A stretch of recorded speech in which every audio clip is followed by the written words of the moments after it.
Good evening, everybody. Thank you for coming out to this awesome presentation put on by the Nantucket Atheneum. My name is Neil Foley. I'm the Interpretive Education Coordinator for the Conservation Foundation. Joined today as well by Mr. Nick Larrabee, the Cranberry Bog Manager out at Milestone Cranberry Bog. If you are not familiar with the organization that Nick and I work for, we work for the Nantucket Conservation Foundation. We're a science-based conservation nonprofit that exists solely on Nantucket Island, but there we own over 9,000 acres across the island. Open space, beautiful hiking trails, some of the best parts of Nantucket that we will protect for generations as part of our mission. Our dedicated year-round land management crew maintains those roads and trails and makes sure that this is open year-round for this community. And our incredible team of science and stewardship ecologists and researchers study the organisms of Nantucket, from creatures great and small, things that are a little bit mobile, migrating around, to all the beautiful plants and wildflowers that stay in place. We also help to support cranberry growing and all of Nick's incredible work out at Milestone Cranberry Bog. And the harvest is really focused around one organism, and that is Vaccinium macrocarpon, the American cranberry. This is a woody perennial vine that grows in this region. It's recognized as one of the 3 cultivated native berries of North America. Cranberry was the original name because, as you can see on the bottom of the screen right here, the flowers are very red and white, a little bit of pink, and this distinctive shape that resembles a sandhill crane's head. So cranberry, shortened it together to make cranberry, and that's kind of what it's stuck to. I said this is one of the 3 cultivated native berries. It's recognized as that. The other 2 being several species of blueberry in the same genus of Vaccinium, as well as foxgrape, Vitis labrusca.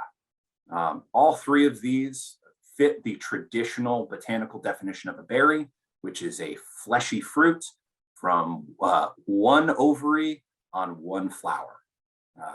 There are some other berries that are native to North America that don't meet that technical definition. Things like raspberry, wild strawberry, blackberry. These are either composite or aggregate fruits that have multiple ovaries and multiple seeds all on the outside or contained within multiple fruits. And there are some native berries that don't make the list because they're not widely cultivated. You're not likely to enter Stop and Shop and find the pawpaw, also known as the Indiana banana, sitting in your produce section. So cranberry, wild grape, and blueberry are the 3 widely cultivated native berries in North America. And cranberries specifically grow in freshwater wetlands. They grow in wet meadows, pond edges, bogs, and marshes at northern latitudes. You can find them on the West Coast, all the way from California up into Alaska, and on the East Coast into the Midwest. They often grow in natural wetlands, as pictured on the right. That top picture is actually from a quaking suspended bog on island, where the cranberries are interwoven into this mat of vegetation over open water. You can see it's growing next to a carnivorous pitcher plant that likes that same type of acidic, wet quality in our freshwater bogs. And the bottom picture is actually from a wet meadow. This is a lot more stable ground, no open water underneath it, but you can see it's growing next to some species of Lycopodium club moss. So a little bit drier, but still a periodic flooding allows the cranberries to sink its roots into something wet and earthy and continue to grow. It's a pretty hardy, resilient wetland plant.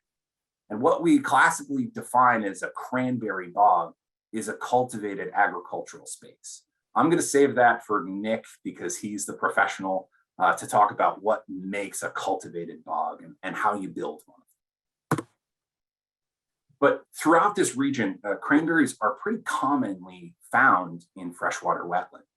And we have an abundance of freshwater wetlands, and kettle hole systems that really make ideal growing conditions for cranberries at this latitude. The remnants of the glacier that formed Nantucket in the recent history, recent being about 25,000 years ago, is when Nantucket was pushed as a line of material, all these rocks and dirt, sand, silt, and clay accumulated at the southern terminus of the Laurentide ice sheet. As that glacier began to decay, it left chunks of ice in its wake and carried with it, as the meltwaters of the glacier were flowing off, they carried sand and silt and clay to smother those blocks of ice. As it melted, it settled down to the ground and created a very pockmarked landscape that we refer to as a kettle hole system. Over several thousand years, these little pocket wetlands were colonized by vegetation, very quickly growing vegetation that then began to slowly decay and compress over time. It formed in the basis and bottom of many of these wetlands an accumulation of organic material that we refer to as peat. Peat is very slow growing, very slow accumulating, I should say.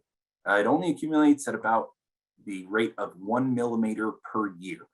And under many of the cranberry bogs throughout this region, throughout cranberry country, you're likely to find several meters or several feet or a few meters of peat development, meaning that that peat has been accumulating and building up over thousands of years. It's part of what made this region of the country known as cranberry country. Over those thousands of years, the indigenous communities in this region made use of cranberries. The Wampanoag, whose oral tradition and history reaches back about 12,000 years within Massachusetts and Rhode Island, and documented about 6,000 years of settlement on Nantucket, harvested cranberries every single year. They made a celebration and a tradition out of harvesting them out of wetlands. And many of those celebrations still live on today in federally recognized tribes and tribal lands. The word that they used to refer to cranberry was Atheneum, or bitterberry. When you extend that out to the Northeast in general, the Algonquin language, cranberry is referred to as sesamanesh, which is, again, bitterberry or sour berry. So they had a distinct name for it, and now you know it. It's important to know our names now. But the many uses of this plant were well documented. Many of the dyes that are red in color came from cranberries by reducing the skins that held those very strong red components. The cranberries were often added to stews and to flavor meats.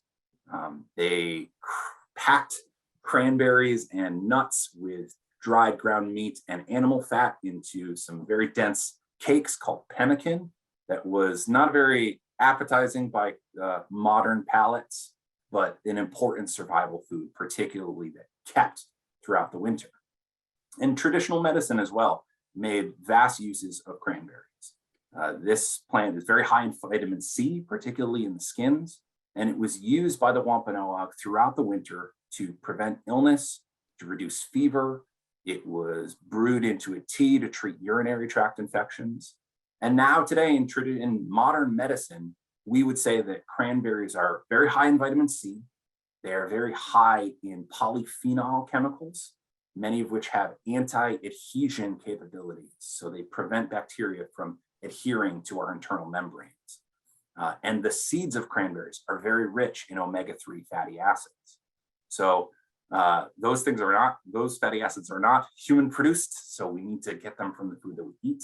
So even in modern medicine, this plant is still widely used in dietary supplements and nutrition and medicines.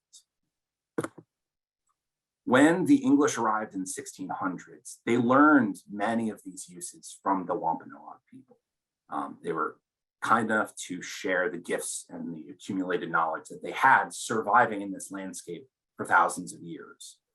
And in the fledgling North American shipping trade, cranberries became a really important part of spending months on end on a ship. In the fledgling days of the United States, we couldn't really rely on the British as much. And when they were spending months on end on long shipping voyages, they had access to the tropics where they could harvest citrus, they could store limes, and they were shelf stable for long periods of time. So North Americans and Americans needed some source of vitamin C to prevent scurvy that was our own, that we could grow near our own ports. And cranberries fit that bill. They're relatively shelf stable. They'll last for weeks or months on end without refrigeration, and really high in vitamin C. So they fit the bill perfectly for North American sailors. The origins of agriculture when it comes to this plant find their roots back in, not that far from here, in East Dennis, Massachusetts in 1816. There was a retired Revolutionary War captain by the name of Henry Hall. And during the War of 1812, when there was a blockade going on, he harvested some trees from part of his property that was a freshwater wetland. He opened up some space and took away a windbreak by removing those trees, and it allowed a little bit of inundation in a winter storm. The storm carried some sand and deposited it on the surface of that wetland. And what he found the next year when he went out there was that more cranberry flowers were peeking through that thin layer of sand. And those flowers were visited by a pollinator and created a berry at the end of the season. And he said, there's something here. Over the next couple of years, he cultivated his bog a little bit more. He added some additional sand on top. And by 1816, he was able to harvest the first conventional crop of cranberries in North America. By the mid-1800s, using Captain Henry Hall's method, cranberry cultivation exploded. And there wasn't a competent captain leaving an American port without a barrel of cranberries on board to prevent scurvy. And Nantucket in the mid-1800s was going through some rough times. The Great Fire of 1846 destroyed much of the infrastructure downtown. The storehouses, the warehouses, the buildings and infrastructure that made us the whaling capital of the world had burned to the ground. And our population was moving off island, where they could go to newer up and coming ports along Long Island Sound, over in New Bedford, and a little thing out in California where you could pull gold right from the ground. Kind of drew people away from Nantucket, but there wasn't much. But 30 miles out to sea, we were still a destination for shipping and for ports. So cranberry bogs started as a viable option to give people work and collect a salary. Bogs started springing up in the abundant freshwater wetlands across Nantucket. And this beautiful painting right here by Eastman Johnson is dated to the 1970s. And it shows a whole community, men, women, children, the elderly, on their hands and knees, and a man in a top hat sitting in a chair, which I always love, hand picking cranberries right off the vine. And by the notes with this painting, this was actually painted depicting cranberry cultivation and harvesting below the cliff at Cliff Road. You can actually see town in the background and one of the windmills facing in the opposite direction. So this is probably where Brant Point neighborhood is located today. Like I said, this was all picked by hand, and it was a huge town effort because everyone could contribute a little bit. Another part of the island in the mid-1800s, cranberries were just starting up. In Gibbs Swamp, or Toshima, both names for distinct Wampanoag individuals who lived within this region. This is north of Milestone Road on the way out to Sconset. 3 men gathered and they started to plant 15 acres of cranberries here in 1857. These men by the name of Coffin, Swain, and Gardner started up the first real lasting cultivation of cranberries out here. And those 15 acres, believe it or not, because this is a perennial crop, are still producing fruit today. Nick was out today picking some cranberries from these bogs. And so you can actually buy some of those cranberries this Saturday at our tent at the Sustainable Market downtown. In the late 1800s, a new era of cranberries was ushered in with some creation of some distinct technology, that being the wooden scoop. Not very technologically advanced, but at the time helped a smaller amount of people pick the same acreage of bog at a faster rate. So it was really important for upping cranberry production. In the early 1900s, Richard Burgess started the Burgess Cranberry Company at Milestone Bog. And he decided that he was going to undertake an expansion from the 15 original acres to over 150 acres. This was largely done using the help of Cape Verdean laborers, which I'll get into in a second. Within 5 years, the Burgess Cranberry Company had kind of gone under, and it was overtaken by the Nantucket Cranberry Company, started by Mr. Franklin Smith. He carried on that idea of expanding, because cranberries at this point were a viable crop and something that you could harvest relatively easily with that wooden scoop. But relatively easily still required a huge amount of work. And much of this work was done by members of the Cape Verdean lineage. If you're not familiar with Cape Verde, these are volcanic islands off the coast of West Africa. These islands were a Portuguese colony since the 1400s, and Cape Verdean people trace their lineages all around the world. Portuguese were a sailing nation, so they spent their lives on the seas. So Cape Verdeans trace their lineage to the west coast of Africa, to the Mediterranean, to the Middle East, to Europe, a huge mix and a melting pot of cultures in the Cape Verdean Islands. It was a very popular stopover point in the 1800s for ocean-going vessels, particularly whale ships. They would stop here, grab fresh water, grab salt, and also grab hired help and hired hands that were used to spending their lives on ships. So many of these Cape Verdeans made their way over in the late 1800s to work in this booming cranberry industry on Cape Cod, New Bedford, and on Nantucket. It's estimated that over 100 Cape Verdean men, women, and children worked at Milestone Bog.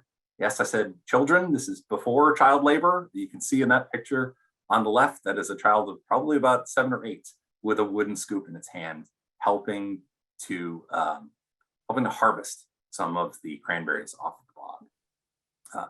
Most of this work was seasonal. So there'd be a seasonal influx of Cape Verdean laborers to help during the harvest season. But most of the expansion, the actual acreage expansion of cranberry vines, was done using Cape Verdean planters. They would put a single plug of cranberry every square foot. And when you're expanding to 150 acres of bog, that's a lot of individual cranberry plants and a lot of hardworking hands to make that possible. It's estimated by 1924 that Cape Verdeans were responsible for about 90% of the Cape Cod cranberry harvest. So we can't go through this era of history without giving a recognition to this community that had such an important role. In the early 1900s, there was a continued expansion of cranberry acreage on Nantucket and expansion of processing as well.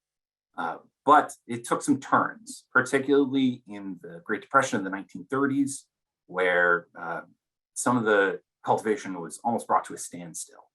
And labor shortages during the 1940s, because there was a world war going on, not a lot of hands to pick cranberries at that time. But by 1948, cranberry cultivation at Milestone was back in full swing. And across cranberry country, automated pickers like the Furford picker depicted on the lower left and the Darlington picker depicted on the lower right were instrumental in bringing cranberries up to a modern crop standard. With these machines, you could harvest about a half acre of cranberry bog a day with a single person running a single machine. So that cut down investment in some of this labor significantly and allowed you to more efficiently harvest this crop and this acreage. So 1948, cranberry production on Nantucket's back in full swing, and you needed some more hands and a lot more labor to get that up to snuff. And in 1951, a young man started working at the bogs by the name of Tom Larrabee. Through hard work and dedication, by 1959, he was named the manager of the cranberry bogs. And he saw the transition in the 1960s as the Nantucket Cranberry Company was bought out by three individuals, Roy Larson, Walter Beinecke Jr., and Arthur Dean. These are three of the founding members of the Conservation Foundation. They purchased the 1,000 acres at Milestone Cranberry Bog and donated it to the Conservation Foundation because they believe that cranberry growing, cranberry harvesting is something that's inextricable from this island's history. And Tom oversaw that whole transition. He stayed on and was actually bog manager for well over 50 years. And at this point, it is my pleasure to turn it over to his grandson, the third generation cranberry grower, the Larrabee cranberry growers out at Milestone Cranberry Bog. Nick, take it away. Awesome. Thanks, Neil. So I've put a few slides together that kind of highlight the seasons of cranberry growing over here on Nantucket. I'm just going to start off by kind of explaining the bog structure and how the bogs are made to grow cranberries. They are, as Neil mentioned earlier, they're made on an acidic peat-based soil that is then covered with a little bit of sand over the vines that stimulates growth. The new cranberry plantings take about 3 years to become productive, but after that, they will continue to produce continuously or indefinitely as long as they're taken care of properly. In the picture that you see in the top left of this slide shows the different layers of a bog that I cut into while ditch cleaning. And you can see the bottom base layer of sand and peat. On top of that would have been plantings. And through the years of sanding and organic matter decay, you can see the layers as they've built up over the years. Now, dating back to 1857, that's quite a bit of organic matter that's developed over the years, but that bog is still producing today. Let's go on to the next slide. I'm just going to explain here the different parts of the cranberry vine. Of course, there's a very shallow root structure. It only goes down about 6 inches and is very sensitive to water and nutrient overload. The stem of the vine is called the runner, and off of that runner, there are new growths called uprights. Those uprights are the what produce the flowers and fruit for the vine, and we'll get into a little more detail about that later. You can continue on. Cranberries are pretty unique. They've got a 16-month growing cycle. So towards the end of the current season, when the berries are swelling up and green just before they turn red, a new bud starts to form in August and September. That bud is what contains the floral structure and vegetative meristem for the following season's growth and berry production. So I am protecting both next year's crop and the current year's crop towards the end of the season, which can be difficult, especially when it comes to harvesting. You have to be very careful with the equipment that you're using, not to damage the tops of the uprights, because once you knock that terminal bud off, it will not produce a berry the following season. So the next slides coming up will be just a walkthrough through the seasons at Milestone, starting with winter. Before we move on, can you go back one slide? The Oh, you can go forward one. I just want to point out. Sorry. Sorry. So this picture on the left shows green berries and a bunch of uprights. If you look down at the top of those uprights, you see a little tight bud at the top there, almost like little eyes looking up at you. That would be the bud for the following season. So like I said, these form in August and September. And then 60 months later, you get what is on the right there. Nice, beautiful red berries. Okay, you can move on now. So starting with winter, you will sometimes see bogs flooded at Milestone Bog and anywhere on the Cape or throughout any cranberry country. And sometimes they're unflooded. This would be because there is scheduled work or maintenance to the bog that has to be done during the winter months. The normal reason for flooding is to protect the vines from the dry wind pulling moisture from the plant, which can kill the plant. We call that winter kill, and pretty much just sucks all the life out of the leaves, and it turns a pretty nasty brown color. And no one likes to see that in the spring when you're trying to see your vines wake up. The water also maintains a nice cool temperature throughout the winter, which allows the vines to accumulate the amount of chilling hours that they need. In order for the vines to go through their normal productive process, they need about 2,000 hours of temperatures below 40 degrees. So by adding that water, it helps keep that temperature below 40 degrees for the preferred amount of time to be able to continue harvesting berries. Most of the time nowadays with a warming climate, we can get away with not needing to flood the bogs and not being too concerned about the dry wind pulling the moisture from the vines. So I am doing a majority of my on-bog work during the winter time. This, you can go to the next slide. This can be sanding, pruning, trash cleanup from the previous year's harvest, and ditch cleaning. There's plenty of other things that go on, but these are kind of the main things I target every year because they make a tremendous difference in getting a good, reliable crop each year. Let's see. Sanding stimulates root growth and new upright production, which is important year to year to keep your yields up and have a nice quality crop. It also suppresses insects and fungi by covering up either the pupae, the eggs, and the fungus spores that would be in the trash layer of the bog. The bottom right-hand picture shows the bog trash that I have taken up off of the flooded bog after harvest.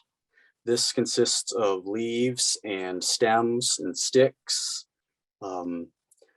eggs, pupae, fungus, just about everything in there. So by getting that off the bog and moving it off the property, it's not going to become a problem the following growing season. Pruning is done in years that I'm not sanding. I kind of keep everything in a rotation, doing 1 or 2 bogs a year with sanding, so the rest will be done with pruning. Pruning takes the unproductive runners off the bog and allows all the energy to be focused on the uprights to produce berries. It also maintains a nice healthy canopy, keeping the vines at about 6 to 8 inches tall and at a good density that allows airflow to move through and avoid fungus problems during the growing season. Ditch cleaning is done at the bog every winter. It helps maintain a good water table level and provides sufficient drainage when we have big rainstorms during the year. Cranberries, despite what it seems like at harvest time, do not grow in water, and they do not like their so-called feet wet, their roots. So it's important to maintain a water table level below the root zone, so that when you're irrigating, you're feeding the roots system just what it needs, which is about 1 to 2 acres a week, depending on the time during the season. Okay, you can move on now. So moving into the spring, this is always a very exciting time of year as things begin to wake up. Starting on the left hand side of the slide, you can see the buds are still nice and tight at the tops of those uprights. Moving through early spring, those buds begin to swell up a little bit, and the chlorophyll begins to develop again in the leaves, turning the green color. By May, those buds have already grown 1 to 2 inches and are putting out new leaves and are getting ready to put out their flower buds. You can move on. Some pretty important spring work that is done each year is sprinkler repair. And I'll get into why this is important in the next slide. But there's always a good amount of sprinklers that need to be repaired each year. There are about 5,000 sprinkler heads out at Milestone Cranberry Bog. There's probably about 50 per acre, and this provides a nice even coverage of water throughout the whole bed. Our first fertilizer application is put on in the middle of spring. This gives the vines the jump start they need to start the season right and put out a good amount of flowers for pollinators to pollinate. And then, of course, there's always plug production for filling in bare areas. I do this in our one greenhouse that we have out at the bog. And this greenhouse can do about 12,000 plugs per year. Even though that sounds like a lot, that's only a couple hundred square feet of actual bed area that can be covered. So it's not a huge amount of area that I can fix each year. Okay, you can move on. This is always a fun time of year. Frost. Frost begins in early April when the buds are still pretty tight, but just starting to wake up, and runs all the way until the middle of June. This requires me or any grower to stay up pretty much most of the night, monitoring the on-bog temperature, waiting for it to meet a certain threshold that changes throughout the spring as the buds develop. As the buds are tight in early April, my tolerance level or threshold is about 18 degrees that they can handle without causing damage to the bud. And by June, my tolerance is 29.5 degrees before any damage is done. If damage is done and frost takes hold, it'll wipe out the crop for that year. It only takes about 20 minutes for the temperature to be below threshold and no irrigation running for that damage to set in. So I take care of the, when the temperature drops below threshold, I start my irrigation system, which puts water over the entire bog, and that water freezes over the vines. Through the freezing process, heat is released, which keeps the temperature above the vines just above the threshold level. So by keeping that irrigation running all night and continuing that freezing process, it maintains a nice temperature on the bog above that threshold. You can move on now. Okay, summer. Summer is when all the flowers come out. You can see in early summer, the pink pods are the closed flowers that we call that the hook stage. It's right before the flowers open up into a nice, beautiful pink blossom. And when you've done your job right, you get what's in the middle there, a nice, beautiful bed of thousands, hundreds of thousands, even millions of flowers, depending on how many acres are in production. Once those flowers are pollinated, the berries begin to form. They start off as just a little pinhead about the size of the tip of a pen, but pretty quickly they begin to swell up and turn into a nice green berry. Productive uprights can have between 1 and 8 flowers. The uprights will then abort fruit once they know what they can handle, depending on the amount of fertilizer and water that's available during this time of the season. In conventional methods, practices, uprights can have between 3 to 5 berries that can be carried all the way up until harvest. In organic growing, it's usually only about 1 to 3 berries. So there's a pretty significant difference between the two. You can go to the next slide, please. So pollination, we import bumblebees each year to the bog. Bumblebees are much more efficient pollinators than honeybees with the cranberry blossoms. This is because the cranberry blossoms don't produce a whole lot of nectar, which is what attracts the honeybees. The bumblebees will also spend more time pollinating during the day. They work earlier and later hours. They work in inclement weather where the honeybees are really just 9 to 5 and has to be a perfect day. Okay, yeah, let's move on. Summer fertilizer. The techniques I use today mostly are just driving right on the bog during bloom while all the flowers are out and shaking fertilizer on. This does a good amount of damage to the crop, but without the fertilizer, there would be no crop. So it's a sacrifice that I have to make. Back in the conventional days, when we were growing a large amount of acreage out here, we would have a helicopter come in, which would apply the summer fertilizer. This, of course, does no damage to the bog, but is very, very expensive and just not feasible nowadays. You can move on. Pests. I only have one pest pictured here, but I have 3 main pests that I deal with. The one pictured here is called the black-headed fireworm.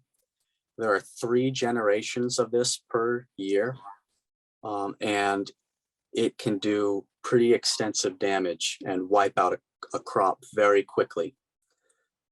They skeletonize the leaves, pretty much the whole upright of the vines.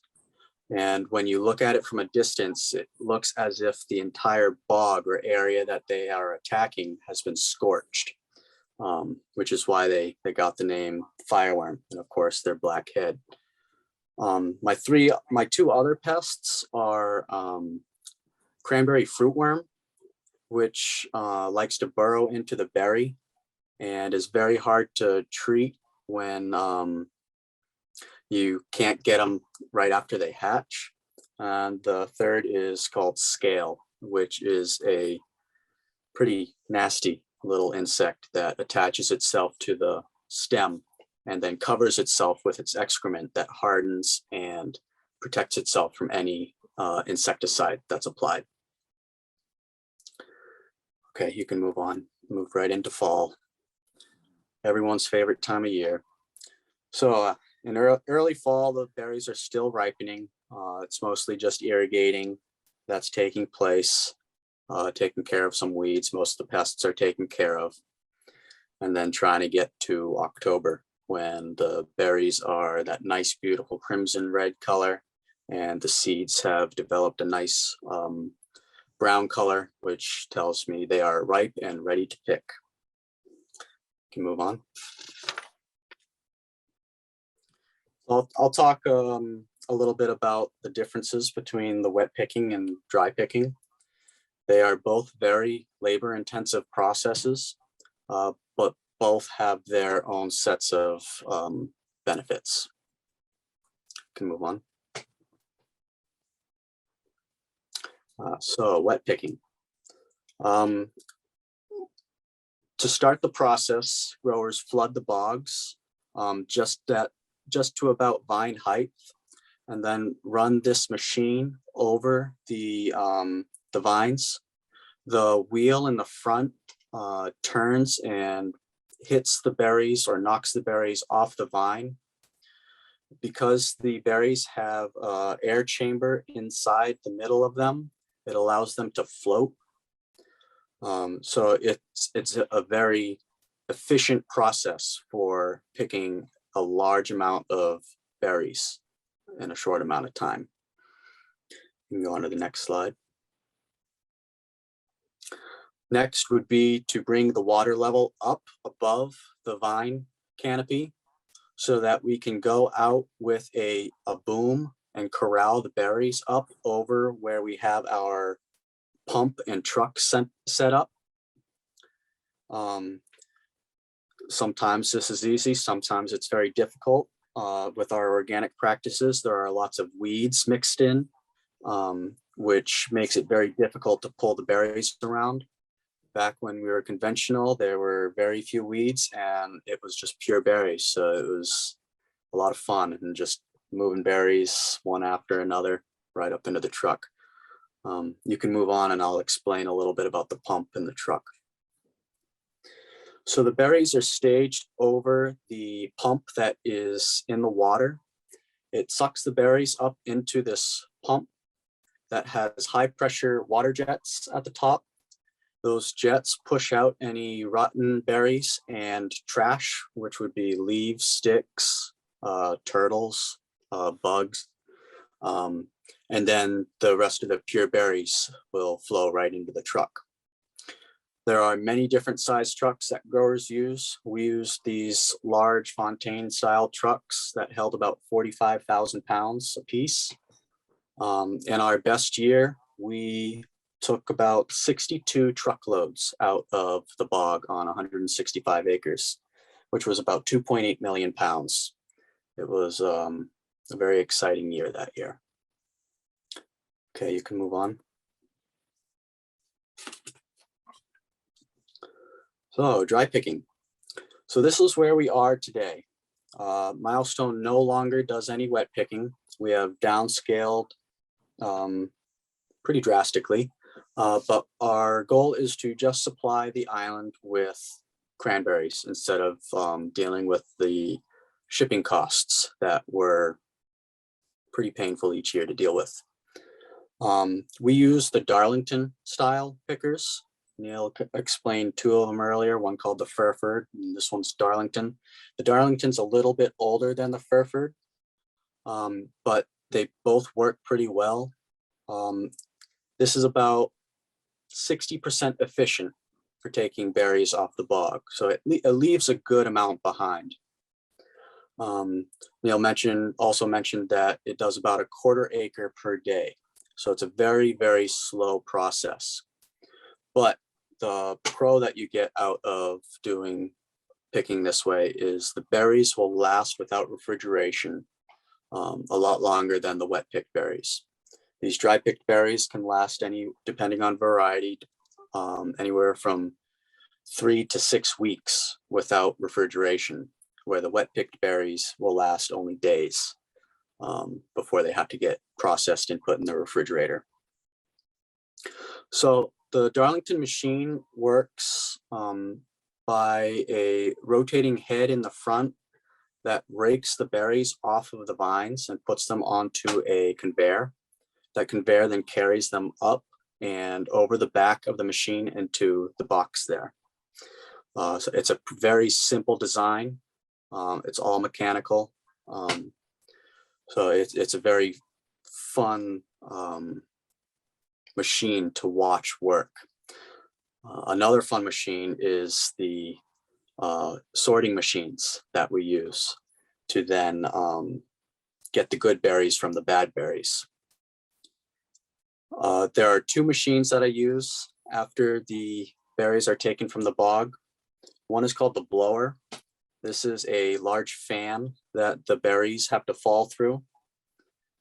There's a lot of trash mix in with the berries when they come off the bog. So the blower blows all the leaves and trash out of the way as the heavy berries fall down to the bottom. Those berries then flow into a box and are brought over to the Bailey bouncer. The Bailey bouncer separates the rotten berries from the good berries. It's set up with a series of boards in the back that the berries have to bounce over. So the rotten berries, of course, will not bounce and they'll fall straight down into a box that they collect in below the machine. And then the good berries will bounce over into the conveyor. It's very simple, but it's also very effective. And the whole idea about processing hasn't changed a whole lot besides the scale of the machinery that, say, Ocean Spray or Decus would be using. So yeah, we can go to the next slide. Talk a little bit about family tradition. As Neil mentioned, my grandfather started out here in the early 50s and worked his way up.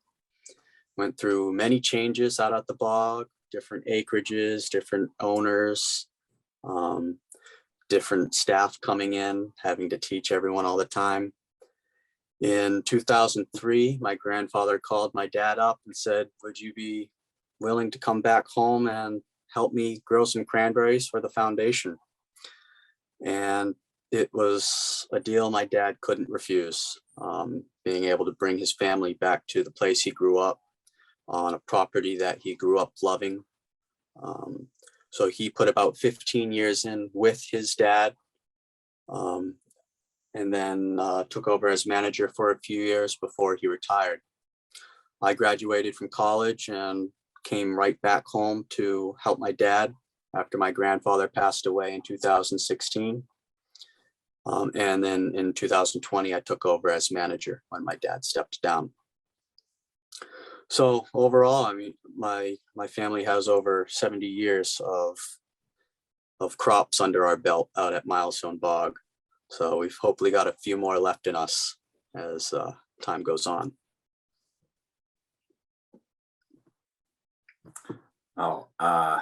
Nick, all of the Nantucket cranberries that everyone listening here and coming to the market and going to Bartlett Farm to pick up, all thanks to your hard work. So if you take nothing from this talk, just know that Nick Larrabee puts in a huge amount of work, and Tommy too. Tommy helps out as well. Yeah. I've seen him out there working his tail off, even after he's supposedly retired.